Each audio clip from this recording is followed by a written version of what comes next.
ನೋಡ್ರಿ, ಇವತ್ತ ದೀಪಾವಳಿ ಪೂಜೆ ಇದ್ರ ಕಾಲಾಗ ಪಾಡ್ಯ ಪೂಜೆ ಇತ್ತು. ನಮ್ಮ ಮನೆಯೊಳಗೆ ಎಲ್ಲರಿಗೂ ಏನ್ ಮಾಡಿದೆ, ಪೂಜಾ ಕೂಟಕ್ಕೆ ಕರೆದಿದ್ದೆ. 5:05 ಗಂಟೆಗೆ ಇವ್ರು ಪೂಜಾಕಂತ ಮನೆಗೆ ಬಂದಿದ್ರು. ಊಟ ಮಾಡುವಂತ ಅವ್ರಿಗೆ ಅಂದೆ. ಊಟ ಮಾಡುವಂತಂದ್ರೆ ಅವ್ರು ಊಟ ಮಾಡ್ಲಿಲ್ಲ. ಅದಕ್ಕೇನಂತ ಎಲ್ಲರೂ ಊಟ ಮಾಡಿ ಬಂದಿದೆ, ನಮ್ಗೆ ಬ್ಲಾಕ್ ಟೀ ಮಾಡಿಕೊಟ್ರೆ ಸಾಕು ಆಯ್ತು ಅಂತಂದ್ರು. ಅದು ಬ್ಲಾಕ್ ಟೀ ನಾವು ಮಾಡಿಕೊಟ್ಟು ನಾ ಬ್ಲಾಕ್ ಟೀನು ಪೂರ್ತಿ ಅವ್ರು ಕುಡ್ದಿಲ್ಲ. ಇವ್ರ ಡಿಪಾರ್ಟ್ಮೆಂಟ್ನವರು ಪೊಲೀಸರು ಉದ್ದೇಶಪೂರ್ವಕವಾಗಿ ಯಾಕಂತಂದ್ರೆ ಮೊನ್ನೆ ಒಂದು ವಾರದ ಹಿಂದೆ ಪ್ರಿಯಾಂಕಾ ಖರ್ಗೆ ಅವ್ರ ವಿಷಯವಾಗಿ ನಾವು ಒಂದು ಸ್ಟೇಟ್ಮೆಂಟ್ ಕೊಟ್ಟಿದ್ದ ಸಲುವಾಗಿ ಉದ್ದೇಶಪೂರ್ವಕವಾಗಿ ಇವ್ರು ಏನ್ ಮಾಡ್ಯಾರ, ಈ ತರದನ್ನ ಕೊಟ್ಟಿದ್ದಾರೆ. ನಾವು ಅಲ್ಲಿ ಕೂಡಿದ್ರು ಉದ್ದೇಶ ಅದನ್ನು ಹೇಳ್ತೀನಿ ಕೇಳಿ. ನಾವು ಒಂದು 10 ರಿಂದ 15 ಜನ ಸೇರಿಸಿ ನಾವೆಲ್ಲರೂ ಒಂದೇನು ಅಂತಾರೆ, ಫೈನಾನ್ಸ್ ಆದ್ರೂ ಮಾಡಬೇಕು, ಏನಾದ್ರೂ ಅದು ಮಾಡ್ಬೇಕಂತ ಒಂದು ಸಲುವಾಗಿ ನಾವು ಸತತವಾಗಿ 2-3 ತಿಂಗಳ ವಿಷಯವಾಗಿ ನಾವೇನು ಅದನ್ನ ಮೀಟಿಂಗ್ ಮಾಡ್ಕೋತೇ ಬಂದಿದ್ವಿ. ಆ ಟೈಮ್ನಾಗ ಏನಾಗಿತ್ತು, ಹಬ್ಬ ಇದ್ರ ಸಲುವಾಗಿ ನಮ್ಮ ಆಗಿರ್ಲಿಲ್ಲ. ಇವತ್ತು ದಿವಸ ಚಲೋ ಅದ, ಎಲ್ಲರೂ ಸೇರಿಸಿ ನಾವು ಏನಾರ ಮಾಡಿದ್ರು ಫೈನಲೈಸ್ ಮಾಡ್ಬೇಕಂತ ಅನ್ಕೊಂಡು ನಾವು ಎಲ್ಲರೂ ಕೂತಿದ್ದೆ. ಖರೆ ಡಿಪಾರ್ಟ್ಮೆಂಟ್ ಅವ್ರು ಬರ್ತಾರ, ರೇಡ್ ಅಂತ ಯಾವಾಗ ಆಗ್ತೈತಿ, ಯಾವಾಗ ಎಲ್ಲಾರು ಕಲ್ತು ಆಡ್ಕೋತ ಕೂತಿದ್ರು ಆ ಟೈಮ್ನಾಗ ಇವ್ರು ಬಂದ್ ಹೇಳಿದ್ರು ಅಂತಂದ್ರೆ ಹೌದಪ್ಪ ಅದು ಆಡಾಕತ್ತಿ ಅಂತ ಒಪ್ಕೊಂತೀನಿ. ಇವ್ರು ಬಂದ ಟೈಮ್ನಾಗ ಯಾರು ಆಡಾಕತ್ತೆ, ಎಲ್ಲರೂ ಬ್ಲಾಕ್ ಟೀ ಕುಡ್ಕೊಂಡು ಕೂತಿದ್ರು. ಇವ್ರು ಅವ್ರಿಗಿದ್ದ ನಮ್ಮ ಸಂಘಟ ನಮ್ಮ ಮನೆಗೆ ಯಾರು ಬಂದಿರಲ್ಲ ಅಷ್ಟು ಇವ್ರು ಚೆಕ್ ಮಾಡಿ ಅವ್ರ ಹತ್ರ ಇದ್ದಿದ್ದು ದುಡ್ಡು ಏನಪ್ಪ ಅಂದ್ರೆ 40,000 ರೂಪಾಯಿ ಸಿಕ್ಕದಂತ 6 ಜನ ಅದಾರ. 6 ಜನ ಹತ್ರ 40,000 ರೂಪಾಯಿ ಇರಂಗಿಲ್ಲ, 40,000 ರೂಪಾಯಿ ಇರಂಗಿಲ್ಲ. ಯಾರ ಹತ್ರನು 7 ಬಂದಿದ್ರು. 7 ಮಂದಿ ಒಳಗೆ 40,000 ರೂಪಾಯಿ ಇರಂಗಿಲ್ಲ.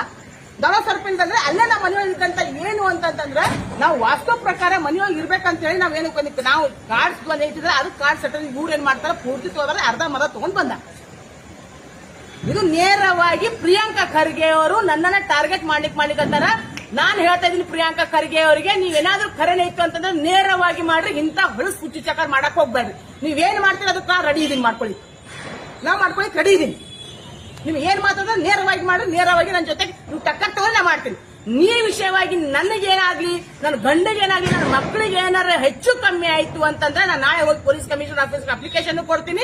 ಇದು ಉದ್ದೇಶ ಪೂರ್ವಕವಾಗಿ ನನ್ನ ಮರ್ಯಾದೆ ಕೈಲಿ ಪ್ರಿಯಾಂಕಾ ಖರ್ಗೆ ಅವರು ಮಾಡ್ತಾ ಇದ್ದಾರೆ. ನಾನು ಇದು ಸುಮ್ಮನೆ ಕೊಡಂಗಿಲ್ಲ. ನನ್ನ ಗಂಡಗ ನನ್ನ ಮಕ್ಕಳಿಗೆ ಏನು ಹೆಚ್ಚು ಕಮ್ಮಿ ಆಯ್ತು ಅಂತಂದ್ರೆ ನೇರವಾಗಿ ಪ್ರಿಯಾಂಕಾ ಖರ್ಗೆನೇ ಕಾರಣೀಭೂತರಾಗ್ತಾರಂತ ನಾ ಹೇಳ್ತೀನಿ. ಇವ್ರು ಯಾವಾಗ ಹೇಳ್ಬೇಕು, ಯಾವಾಗ ಆಗ್ತೈತಿ, ಯಾವಾಗ ರೇಡ್ ಆಕೈತಿ, ಯಾವಾಗ ಎಲ್ಲಾರು ಕಲ್ತು ಕೈ ಒಳಗೆ ಇಟ್ಕೊಂಡು ಆಟ ಆಡಾಕತ್ತಿದ್ರು ಮಾಡ್ತಾರೆ ರೇಡ್ ಅಂತ ಹೌದಪ್ಪ ನಾವು ಒಪ್ಕೋತೀನಿ. ಏನ್ ಮಾಡಾಕತ್ತಿರೋ ಕೈ ಒಳಗೆ ಬ್ಲಾಕ್ ಟೀ ಕುಡ್ಕೊತಿದ್ರು, ಅದನ್ನು ಅರ್ಧ ಮುರ್ದ ಕುಡ್ದಾರ, ಅದು ಅಲ್ಲೇ ಇಟ್ಟಾಕ.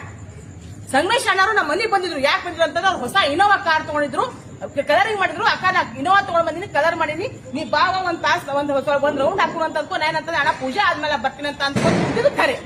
ಅದೆಲ್ಲ ಬಿಟ್ಟು ನಾನು ಗೊತ್ತಿಲ್ಲ, ನಾ ಅರ್ಧ ಇದ್ದ ಟೈಮ್ನಾಗ ಮತ್ತೆ ವಾಪಸ್ ಬಂದ್ಕೊಂಡು ನಾವು ವಾಪಸ್ ನನಗಂತಂದ್ರು ಅಲ್ಲಿ ಇಲ್ಲ, ನಾ ಡೈರೆಕ್ಟ್ ಸ್ಟೇಷನ್ಗೆ ಬರ್ತೀನಿ. ಅದ್ ಏನ್ ಮಾಡ್ತಾರೆ ನಾ ಮಾತಾಡ್ಕೊಳ್ತೀನಿ. ಮುಂದೆ ಏನೇ ಬರ್ರಿ ನಾ ಫೈಟ್ ಮಾಡ್ತೀನಿ. ಪ್ರಿಯಾಂಕಾ ಖರ್ಗೆ ಅವರೇ, ಹೆಣ್ಮಕ್ಳ ಮೇಲೆ ದಯಮಾಡಿ ಈ ತರ ಮಾಡೋದನ್ನ ತಾವು ಬಿಡ್ರಿ. ಇದು ಸರಿ ಅನ್ಸಂಗಿಲ್ಲ. ನೀವು ಏನ್ ಮಾಡೋದ ಮಾಡ್ರಿ, ನಾ ಅದಕ್ಕೆ ನಾ ಫೇಸ್ ಮಾಡಕ್ ರೆಡಿ.